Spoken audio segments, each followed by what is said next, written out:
Welcome to the podcast. Súbele volumen. Conversation with the people who were with me. In the world TV. Carlos tonight. Carlos tonight. Hey everybody, bienvenidos. Welcome to Carlos Tonight. A big thank you to all of you who listen. I really do appreciate your support, and I love reading your messages, so keep them coming. Carlos Tonight is on Spotify, iHeart Radio, Google Play, Soundcloud, Apple Podcasts, and wherever you listen to your podcasts. Catch new episodes every other Wednesday. You can visit carlostonight.com for more information on the show and learn about upcoming guests. That's carlostonight.com. You know, when you're a television reporter, you get to experience a lot of things. You also get to meet and work with so many talented, hardworking individuals. Not to mention the people who every day are willing to share their stories with you. Something people may not realize is the TV news business is small. Everyone pretty much knows each other because we've all worked together at some point in our careers.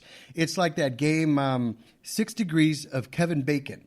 Let's see if we can connect the dots with my guest this week. Jesus Lopez, he's smart, funny, and he's got a new online show called What You Burnin'. Did I say that right? Yes, you said that right. It's What You Burning. I love the name.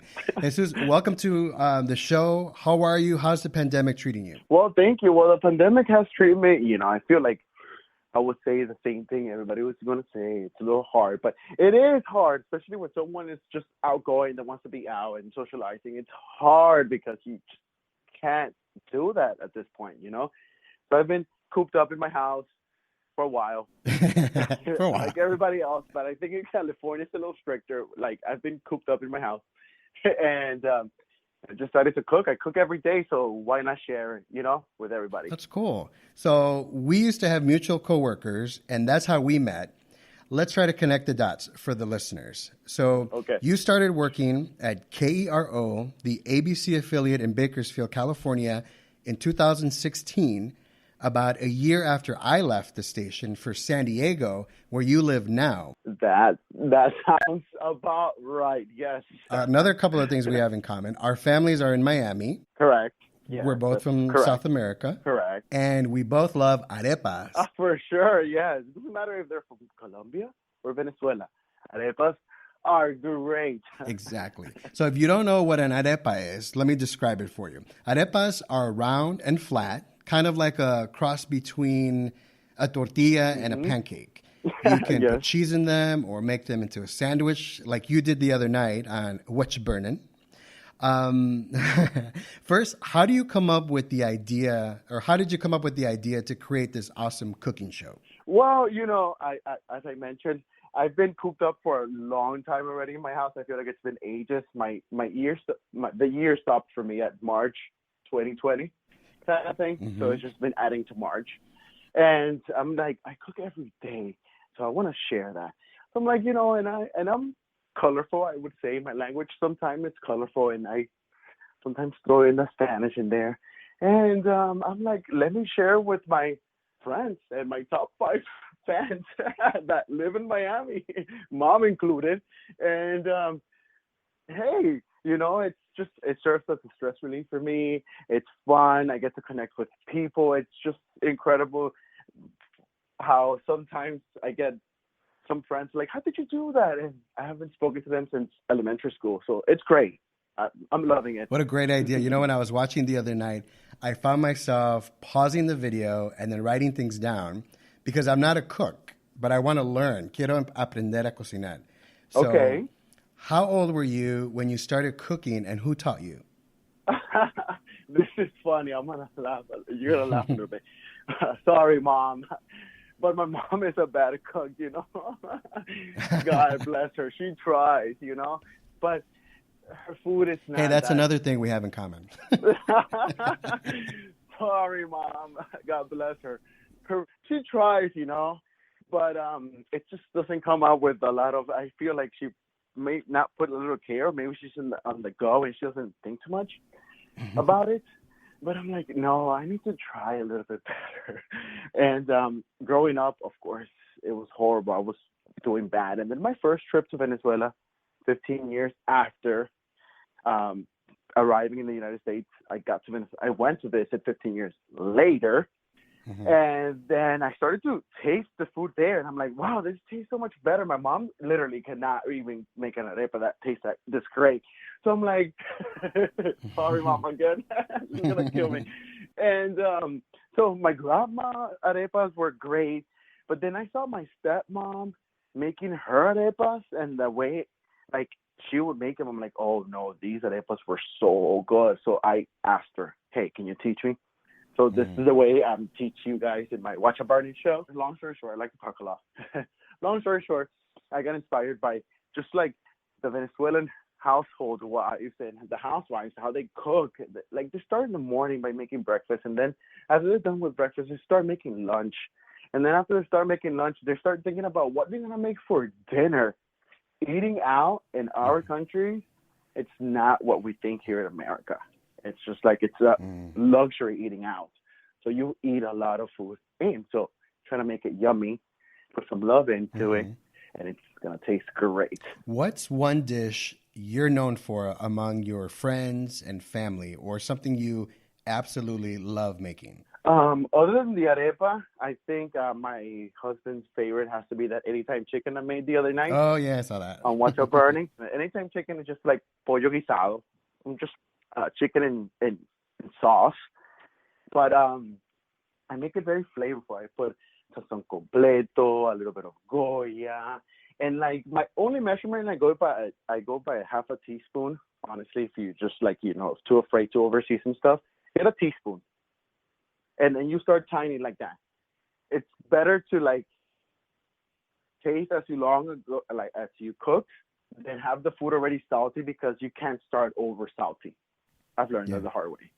So just like by a teaspoon, start sprinkling your adobo, a little bit of salt, and then a little bit of cumin. It's very good for food. A little bit of nutmeg, and I go along, and then I just like get inspired in my head, and I'm like, what would it taste good? And I get a little bit of, what else is that I love here?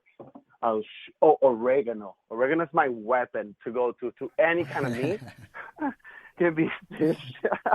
It can be a pork. Oregano. It's a great. I love it. So KitchenAid, yes, to have. So among Latinos, I feel like food always brings us together. Was it like that in your family growing up? As I said, my mom didn't cook well, but my stepdad did. And when I said did, it's just because my mom and my dad are no longer, my stepdad are no longer together. But yes, he cooked so good, but he was always traveling for work. But when he came home, he would make like a feast. He would make like pasta. So he would make like rice with the chicken, or churrasco. That was his favorite kind of like cut of meat. So we will have churrasco, and we will have like a nice pasta that he will make. And then for the weekends, it's my favorite. I don't cook this, but pizza is one of my to-go-to kind of like comfort food. So it was that always brought us along. We will watch movies and eat. And then we will go away. My mom is like, she will cook. How do you feel knowing that you're helping bring people together in a safe way, no matter their background, and you're sharing a little bit about your culture también? Oh, that's a good question. That's really a good question. Makes me feel kind of joyful that I get to share something that I made. And if they have any questions, they can always drop in my DMs and ask me, how did I make this? And I gladly respond. And I know, like, I do it all the time. Anybody that asks me, how did you make this? I take my extra time and tell them how I do it. And then they can add their own. That's so cool. If they want. So, what you burning? How do you put it together? Is it like how we used to do it in TV or like TikTok, where you have a lot of takes, or do you just shoot and go? Oh, that's another good question. Yeah, it's actually producing a show at home. I don't have the big things that a studio will have, like multiple cameras. I don't have multiple lighting. I'm using my own lighting and ring light. I don't have a soundproof area. It gets sometimes hard when you're like cooking and you get away from the microphone. So it's one of those things that I put some thought into it now. At first, I'm like, I'm just going to do this for fun. But now that it's still fun because I love to cook, but now it's just like, oh no, I need to put a little thought into this. So I'm producing, I'm just like, okay. Yeah.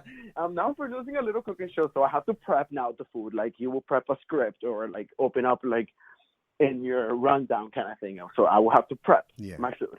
And then get what the lighting is best. So now I have to stand under this big light, put the ring light against me so the way it doesn't make a glare into my eyes because I wear glasses. Mm-hmm. So it's just the whole thought, and then it takes me many takes. At first, it would take me many takes because I have a colorful language. So sometimes a little curse word will come out, and I'm like, no. And then I would try to put like a newsy voice, and I'm like, but that's not me anymore, At least at this point, I just need to just be me. And after that, the take started to get, instead of 10, now it's just like 3 takes, and I just try to make it as look live as possible. Yes, because I can't be telling you I'm doing this live because I'm prepping and cooking, and I can't do all of that. It's a one-man show. Yes. If you want to see a good product, I have to give you I try to give you a good product. I'm just not going to throw this and just look crazy out there. So I do do my hair. My hair is looking crazy because it's quarantine hair, but I do my hair, y'all. And some people do ask, do I wear anything under the apron, right? I do. Sometimes I don't. And so I'm like, why not be me? I'm always shirtless at the house, first of all. So it's just like, I'm not going to wear a shirt to cook because I'm always shirtless. But I do wear protective gear like an apron because I don't want to get burned and food splashes. So did you get spouse approved for the outfit? Oh, he loves it. He loves it. He's well fed, well kept. Yeah, I know he loves it. So I try to make him as happy as I can. And the best way I feel will be a nice warm plate of food. When someone gets home, like you don't want to come home from like working a 12-hour shift to like just chicken nuggets, right? Ramen noodle. Man, conversation with the people who were with me. In the world TV. Got lost tonight. So we're talking with Jesus Lopez, the host of What You Burnin', exclusively on social media. Before you took on this awesome project, you were on television just like me. When you graduated from college down in Miami, how did you get started in TV? How did I get started? Well, I've always known that I wanted to be chocero. Let's just be honest. Like, since I was little, let's be honest. Like, to be in front of the camera, you can't be shy. Like, don't give me that Kristen Stewart thing. It's like, I don't want to be famous, but yeah, you're in all the Twilight movies, like. No, I've always known that I wanted to be chocero. So a camera is not, like, I'm not intimidated by it. That was my thing, but I've always wanted to be a weatherman. Like, I like the weather. Siempre cambiaba el tiempo. Like, in Miami, it was like from rain to like sunshine. Oh, it's that. And your occasional hurricane, not snow. Yeah, I'm in Miami. But it made me appreciate the art and the science of a weather because it was just thunderstorm, a flood. And I'm like, wow, this all happened in an hour. I have an alligator outside, and this happened in an hour. But that was always so mesmerizing to me, just to see the weather happen. I'm like, no, I'm going to be a meteorologist. I want to be a scientist. And then, but I always wanted to be chocero too. So when I was going to college, and then I graduated from college during the college time, I saw they had a good news segment in the School of Communication, but I would volunteer there as their weatherman. And I'm like, yes, I'm learning what I want.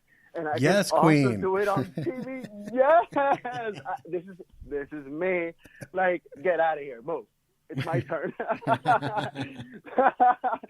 So yeah, I graduated and I landed my first job in Oklahoma City. How about that? Oh, that was your first job. Okay, that was Telemundo, right? Yes, that was Telemundo, and they had an affiliate with Univision in Tulsa, and I will be out in the Telemundo of Oklahoma City. So how about that? From Miami and you're gonna put me in Oklahoma City, very colorful person. I went from my TV path. I went from Chicago to Ottumwa, Iowa. Ooh, wow, that sounds like population 5. Yeah, me and 4 other people. So when I was looking for work in TV, I had a list of places I wanted to live. Did you also have a list, like an ideal market you wanted to start? Never searched like what TV markets were. I never knew like TV market sciences. I never knew anything. I was just like, my thing was like, quiero ser chocero. You know, I'm doing this amazing like science stuff. I want to be chocero. Like I did not know anything. Or I just knew that I needed to graduate.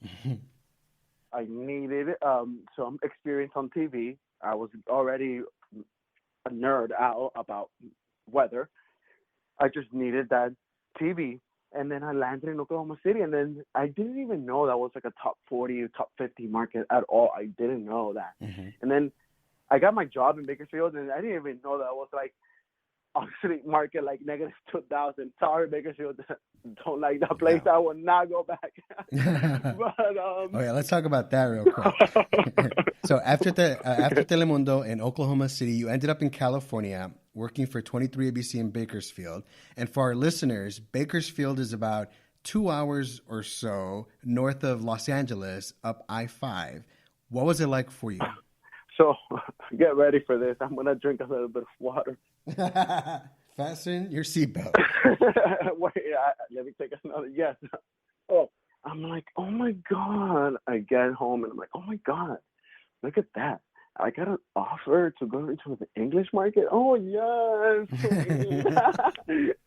You know, I'm like, oh wow. You know, J-Lo, here I come. But they were selling. Obviously, I get to Bakersfield for the interview, and they get me into that. What's that nice? I even forget. I'm trying to block Bakersfield out of my memory. Sorry, but what's that nice hotel? The only hotel they have in the downtown area? The Padre Hotel. I'm like, I'm staying in the Padre Hotel. I'm like, oh, this is nice, you know. I'm like, okay, this is just close to Hollywood. I'm going into my Katy Perry, California. And I took the job, honestly. And then I was like, what? I met wonderful people. You know, co-workers. I like when I said people, I meant wonderful co-workers. Oh, yeah, they were awesome. Yes.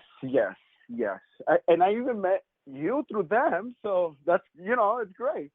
But, oh, my God, it was just when I, you know, my first week there, I was like, oh, what did I do? Mm-hmm. The air is always brown. Oh, my God, yeah. I forgot about that. I just couldn't. It was like a hot ghetto place. I couldn't. Speaking of ghetto, one time my car broke, my AC broke, and I was driving to work in a mm-hmm. suit with no air. I was dying. No, you were sweating. So let me ask you, when did you know you wanted to become a weather guy? From an early age. I can tell you from the moment I turned the TV. This is what I thank my mom and my stepdad for. They wanted to keep me bilingual, and I thank them for that.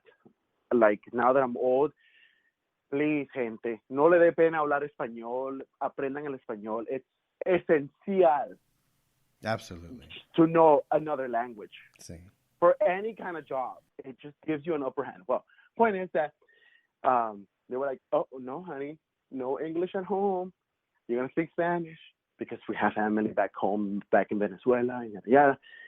So they were like, you're only going to see Spanish TV here. We're only going to speak Spanish here, yada, yada. I'm like, okay. That's so good. 7-year-old me. Yes, right? Mm-hmm. 7-year-old me would watch the news. Nice. So, you know, the news at that time was like Primer Impacto. That was like, oh, that's right. Yes. That was like, I feel like the epitome of chocerismo for Hispanic TV. So that's probably why I got it, you know?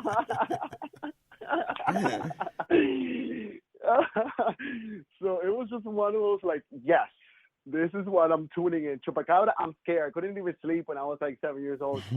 But I would watch it, and then John Morales, this amazing from Miami, right? I would call him my weather guy.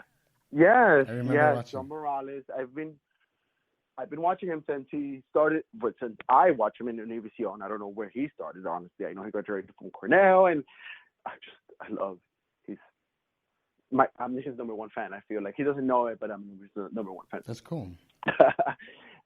So I would watch him in Univision, and I'm like, yes, this guy knows his thing. He's like, at 3 it's gonna rain. I won't be outside. I'm like, damn, at 3 it's raining. Like, so I'm like, yes.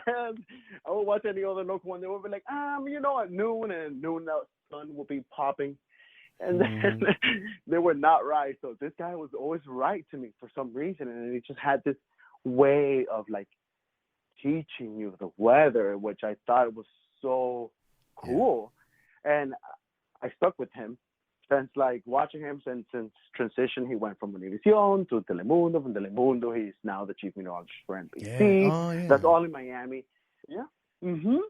So it's just, and I still like to watch him on his Instacast that he does. I still like to watch him from time to time, like on the app, just because I like the way he just teaches you the weather. I learn new things when I see him, like especially Spanish terms, because people like to say clima para el tiempo, but let me correct it, Carlos, now that I'm here with you. It's not clima, es tiempo. Tiempo, yeah. El tiempo. Yes. So here's my little weather story for you. El tiempo. One time I was anchoring the news on the weekends, and I had to do the weather All right. because we were short-staffed. This is in Bakersfield. No I wonder. didn't realize how hard like the weather job is until I had to like anchor and then do the weather. And it's not just about standing in front of a green screen and pointing. How would you describe the role of a weather anchor? I love it. It's just like, wow. It's like my stage. I think about it. It's my stage. I got the audience, which is the camera, and I have you watching. And this is my time to shine. Yes, it's a green screen, you guys. I'm not talking to dead air either. There's 2 monitors, right, Carlos? So you can see one to your left and one to your right, right? Right. The trick is that my left is your right, and my right is your left when you're watching on TV. So it's just like knowing where to point. That is, I would say, is just like what I like to do, like the mastering part, because I know where I'm pointing. Oh, I live for a green screen. So, like, again, I like to be Josero. I like green screen. When I was a young reporter, I used to love when I had to go live in the element, like telling people it's snowing, it's raining, it's hot, it's foggy. What's one thing about the weather that gets you excited? Severe weather. Yeah? That severe weather. Yeah, I know. It's just like, it's bad if you're not ready for it. In Oklahoma, you got tornadoes, right? Yes, you get all kinds of weather. You go from a tornado to a hailstorm, from a hailstorm to an ice storm, from an ice storm to a blizzard. Like, it all happens. Like, it's so quick. But the great thing about, like, being a real meteorologist, like, and like going through the physics of it all, gives you an advantage of knowing what's ahead. So I just feel like we live in Mother Nature's way, honestly. Let's be honest. We can't be like, oh, my house is destroyed. I mean, we also live within nature, This is all one. It's not ours kind of thing. I see it. Right. But to get back to it, it's just like, if you're prepared for severe weather, which you should be, because you should be watching the news, or, at this point, we're so efficient with technology. We have apps, we have phones, and like they alert you. You should be somewhat safeguarded, and not like outside and be like, oh, there's something weather, boom, and you get hit by a debris or something and you die. Like, of course you were outside, but I love severe weather because it gives you that edge, like that adrenaline, at least to me, because it's just so much happening from that thunder to that wind. It takes so much effort for nature to make that one event happen. I actually watched you a couple of times doing the weather, and I have to say that you were really, really good.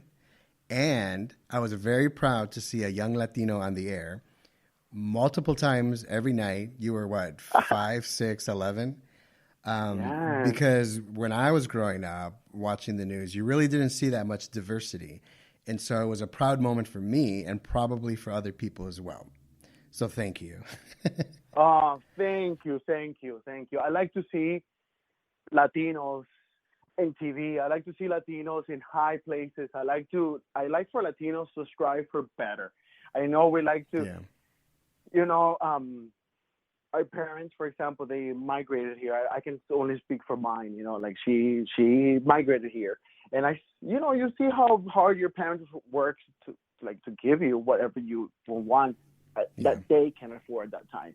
And now that I'm grown up, and I've made something of myself. I got a college degree.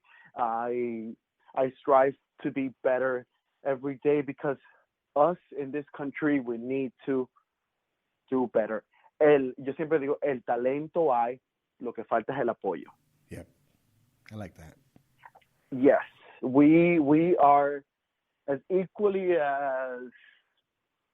as anybody to do a weather anchor job, from an anchor job to a reporter job to a associate producer, any job we want, we can do. And we need diversity in those areas. Absolutely. I agree 100%. Okay. Mm-hmm. After San Diego, I ended up in Sacramento working for CBS, and there you were again. But this time you weren't in Bakersfield anymore. Instead, you were working for AccuWeather. Is that right? That is correct, yes. And so I remember I was at the gas station, and you know how they have the little TV monitors? And then I'm like, oh my God, right? that's Jesus. Yeah. And I saw you on there. And then a couple of nights later, I saw you on, I think it was Univision or Telemundo, one of those? Telemundo, okay. And I was like, oh my God, he's like everywhere. Remember? I was in everybody's faces. Did your mom get to see you?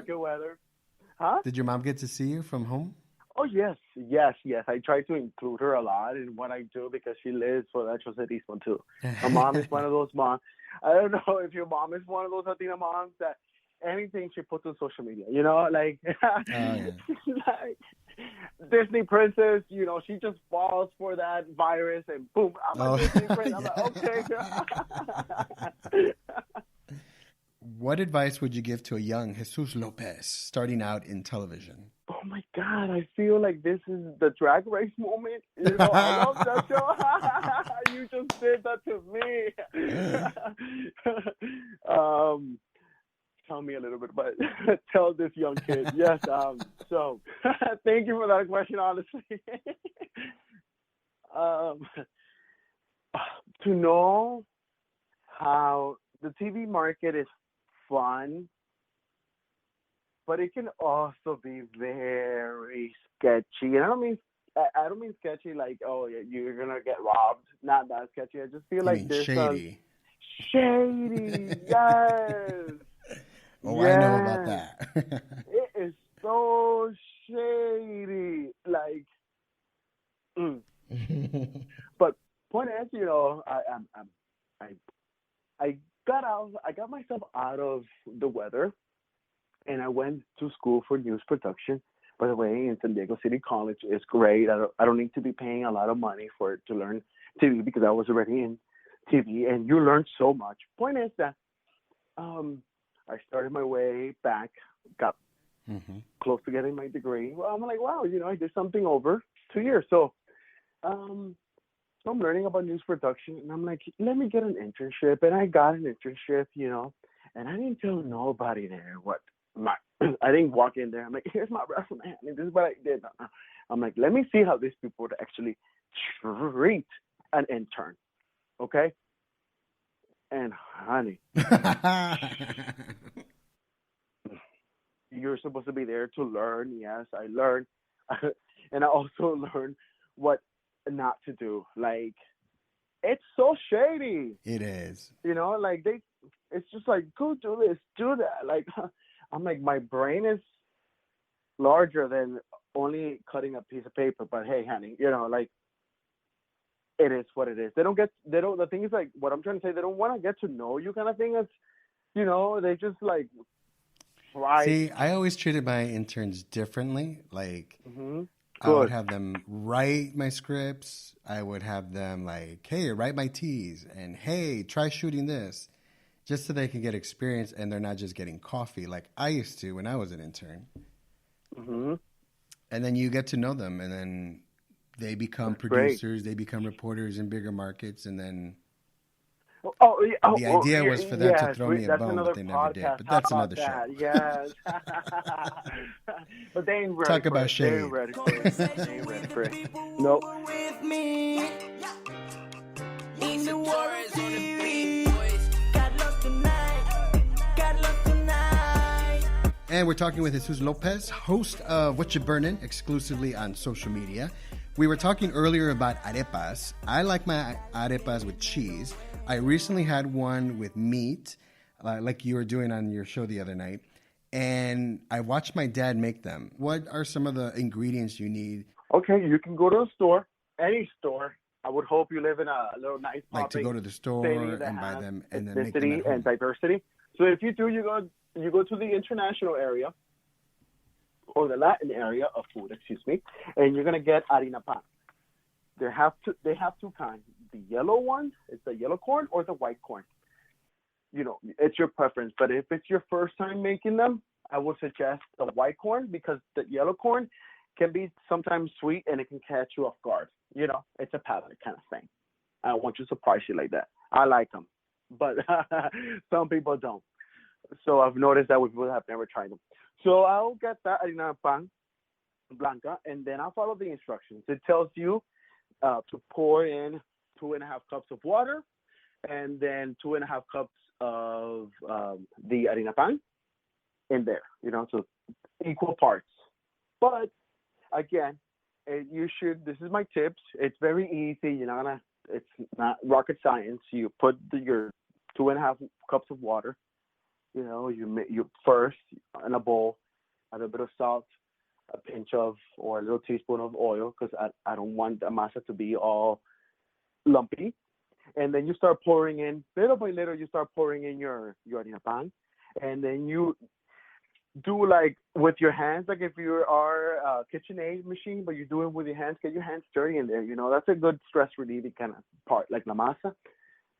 It's good. It's good. It's like you're in with that moment, and you sprinkle a little bit, and then once you get that texture, like Play-Doh, perfect. When you get that consistency that it's not hard, because you don't want that hard Play-Doh to play with. You want kind of that soft, but it doesn't go through slips through your fingers. That Play-Doh consistency. The moment you can make a ball with it, and it's not falling and it's not hard, that is that consistency you need. And then you make the little ball and you start playing like patty cake, and you make a round thing. Make it round. Sometimes it's gonna look a little bit distorted. Make it cute. Get a non-stick pan or a pan. If you don't have a non-stick pan, make sure you put a drizzle of more oil, because it would stick to it, obviously. And put your arepa there. And then my last tip, that's what I saw my stepmom do, and that's where that was my aha arepa moment. She will put it in the oven. So she will let them get a little golden on each side, so give it a few minutes, depending on how you're going to have it. So she will let it get a little golden, and then put it in the oven. I suggest 400 degrees, and put it in the oven. It depends, you just said you try the meaty arepas. Whatever filling you want to stuff your arepas with, basically, as you are making your filling, or if your filling is done and you're hungry, you can't wait, just give it 10 minutes in the oven for 10 minutes at 400 degrees. Oh my God. Honestly, you're going to get a nice crust outside and that nice masa consistency in the inside. That you put butter. Once you open it, put cheese. If you want just cheese on it, and that's it. It sounds easy and so delicious. If you're interested in making an arepa, I'll leave some information on the show notes. And if you need some extra help, I'm sure there's a Colombian restaurant or another restaurant or whatever, grocery store. There's so many. Like the one I have just down the street. Jesus, I'm going to go out and buy an apron like yours, and maybe I can cook as good as you one day. Do it. It's a whole persona. It's, like Mama Ruth says, at least for me, we're all born naked and the rest is drag. You put whatever you want and you become who you want to be. So if you want to be a monster in the kitchen, and I mean a good one cooking, do it. Do it. All right. I'm sure you have a long list of dishes you want to share with the world. When and where can we find What You Burning? You can find What You Burning at What You Burning IG. That's the Instagram. That's actually where I birthed What You Burning, and that's where you're going to get a lot of the content. And then I share it on my Facebook. But yeah, it will be directly all the information you get it on my Instagram, and then I put some funny stuff on the TikTok. That's my extension of What You Burning. That's where I'm like, I get to be myself. I'm like, ¿Cómo hacer una arepa? No joda. It's my colorful self in 30 seconds. 30-second package on my TikTok. I keep it real. I just added you on TikTok, by the way. But you will see me trying to do it like a busted challenge, which is no, or Corvette. I love that. But yeah, just me trying to cook something yummy with love. That's the key ingredient. Even if it's salty, throw it away, cry a little bit, make it again, but make it with love because it's just going to taste so much better. Jesus Lopez, that was fun. Thanks for coming on, and you're always welcome to come back whenever you want. So God bless you, my friend. Thank you. I'm just waiting for the invitation. CT.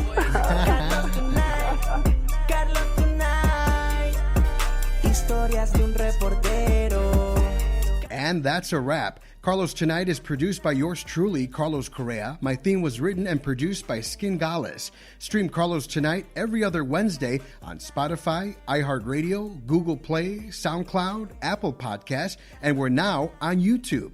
Visit carlostonight.com for more on the show and upcoming guests. Thanks again for your time and support. I'll talk to you soon. Adios.